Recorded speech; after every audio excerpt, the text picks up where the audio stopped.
Phone ಕೊಟ್ಟಿದ್ದಾರೆ. Sir, ರಂಗೇರಿದೆ Hassan Lok Sabha ಚುನಾವಣಾ ಪ್ರಚಾರ. ಮಂಜು ವಿರುದ್ಧ ಪ್ರಜ್ವಲ್ ವಾಗ್ದಾಳಿಯನ್ನು ಕೂಡ ನಡೆಸ್ತಾ ಇದ್ದಾರೆ. ಒಂದು ರೀತಿಯಾಗಿ ಹಾಸನದಲ್ಲಿ ಮಂಜು ಅವರು ಯಾವಾಗ ಬಿಜೆಪಿ ಅಭ್ಯರ್ಥಿಯಾಗಿ ಘೋಷಣೆ ಆದ್ರು ಅದಾದ ನಂತರ ಒಂದು ರೀತಿಯಾಗಿ ರೋಚಕತೆ ಹೆಚ್ಚಾಗಿದೆ. ಈಗ ಮಂಜು ಅವರ ವಿರುದ್ಧ ಪ್ರಜ್ವಲ್ ರೇವಣ್ಣ ವಾಗ್ದಾಳಿ ನಡೆಸಿರೋದು. ಮಂಜು ಪ್ರತಿನಿಧಿಸುತ್ತಿದ್ದ ವಿಧಾನಸಭಾ ಕ್ಷೇತ್ರ ಅರ್ಕಲ್ಗೂಡು, ಅಲ್ಲೇ ವಾಗ್ದಾಳಿಯನ್ನ ನಡೆಸಿದ್ದಾರೆ. ಕ್ಷೇತ್ರದಲ್ಲಿ ಎಷ್ಟು ವೀರಶೈವ ಲಿಂಗಾಯತರನ್ನ ನೀವು ಬೆಳೆಸಿದ್ದೀರಿ ಅನ್ನೋ ಒಂದು ಪ್ರಶ್ನೆಯನ್ನ ಪ್ರಜ್ವಲ್ ರೇವಣ್ಣ ನೇರವಾಗಿ ಮಂಜು ಅವರಿಗೆ ಕೇಳಿರೋದು. ವಿಧಾನಸಭೆ ಚುನಾವಣೆಯ ಬಳಿಕ ಇತ್ತ ನೀವು ತಲೆನೂ ಹಾಕಿಲ್ಲ. ಮುಂಚೆ ಸಚಿವರಾಗಿದ್ರೆ ಆ ಸಂದರ್ಭದಲ್ಲಿ ಬರ್ತಾ ಇದ್ರೆ, ಆದ್ರೆ ಯಾವಾಗ ಸೋತ್ರು ಆ ನಂತರ ನೀವು ಬಂದಿಲ್ಲ. ನಾವು ಮಾಡಿದ ಕೆಲಸಕ್ಕೆ ಅವರು ಟೇಪ್ ಕಟ್ ಮಾಡಿದ್ರು ಅಂತ ಕೂಡ ಇದೇ ಸಂದರ್ಭದಲ್ಲಿ ಪ್ರಜ್ವಲ್ ರೇವಣ್ಣ ಹೇಳಿದ್ರು. ಮಂಜು ಸಚಿವರಾಗಿದ್ದಾಗ ಕಟ್ಟಡಕ್ಕೆ ಬಣ್ಣ ಸಹ ಹಾಕ್ಸಿಲ್ಲ ಇವರು. ಆ ರೀತಿಯಾಗಿ ಕೆಲಸ ಮಾಡಿದಂಥವ್ರು. ಮಂಜುಗೆ ಯಾವ ಸಿದ್ಧಾಂತವೂ ಇಲ್ಲ, ಯಾವ ಬದ್ಧತೆಯೂ ಇಲ್ಲ. ಇಂಥ ನಾಯಕರಿಗೆ ನೀವು ಓಟ್ ಹಾಕ್ತೀರಾ? ಅವರು ಸೋತ ನಂತರ ಇತ್ತ ತಲೆ ಕೂಡ ಹಾಕಿಲ್ಲ. ಅದೇ ರೀತಿಯಾಗಿ ಯಾವುದೇ ರೀತಿಯಂಥ ಸಿದ್ಧಾಂತ ಇಲ್ಲ, ಬದ್ಧತೆ ಇಲ್ಲ. ನೇರವಾಗಿ ಹೋಗಿ ಮತ್ತೆ ಬಿಜೆಪಿಗೆ ಸೇರ್ಪಡೆ ಆಗಿದ್ದಾರೆ. ಕೇವಲ ಅಧಿಕಾರ ಅಥವಾ ಗೆಲ್ಲುವಂಥದ್ದು ಮಾತ್ರ ಇವರ ಒಂದು ಟಾರ್ಗೆಟ್ ಅನ್ನೋ ರೀತಿಯಾಗಿ ಪ್ರಜ್ವಲ್ ರೇವಣ್ಣ ಮಂಜು ವಿರುದ್ಧ ವಾಗ್ದಾಳಿ ನಡೆಸಿದ್ದಾರೆ.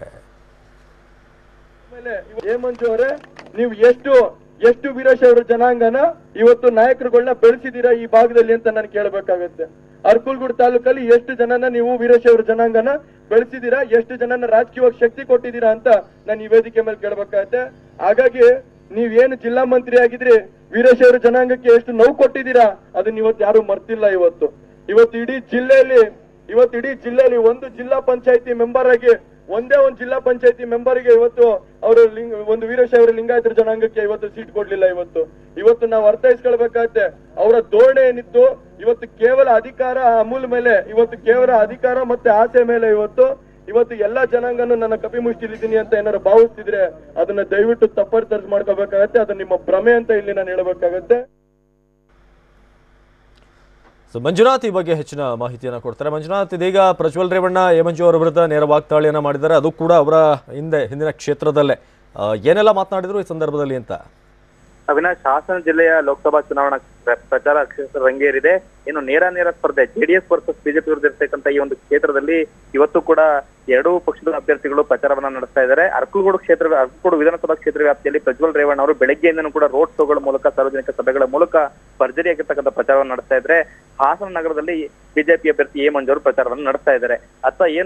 ಮಂಜು ಅವರ ಸ್ವಕ್ಷೇತ್ರ ವಿಧಾನಸಭಾ ಕ್ಷೇತ್ರ, ಕಳೆದ ಬಾರಿ ಅವರು ಶಾಸಕರಾಗಿ ಆಯ್ಕೆಯಾಗಿದ್ದಂಥದ್ದು, ಮತ್ತೆ ಕಳೆದ 2018 ಚುನಾವಣೆಯಲ್ಲಿ ಪರಾಜಯಗೊಂಡಂತ ಕ್ಷೇತ್ರ ಮಂಜು ಅವರದು. ಅಲ್ಲಿ ಇವತ್ತು ಪ್ರಜ್ವಲ್ ರೇವಣ್ಣ ಅವರು ಪ್ರಚಾರ ನಡೆಸ್ತಾ ಇದ್ದಾರೆ. ಆ ಮೂಲಕವಾಗಿ ಮಂಜು ಅವರು ಸಚಿವರಾಗಿ ಅವ್ರಿಗೆ ಅವಕಾಶ ಇತ್ತು, ಶಾಸಕರಿಗೆ ಅವಕಾಶ ಇತ್ತು, ಆದ್ರೆ ಯಾವುದೇ ಅಭಿವೃದ್ಧಿ ಅವ್ರು ಮಾಡ್ಲಿಲ್ಲ.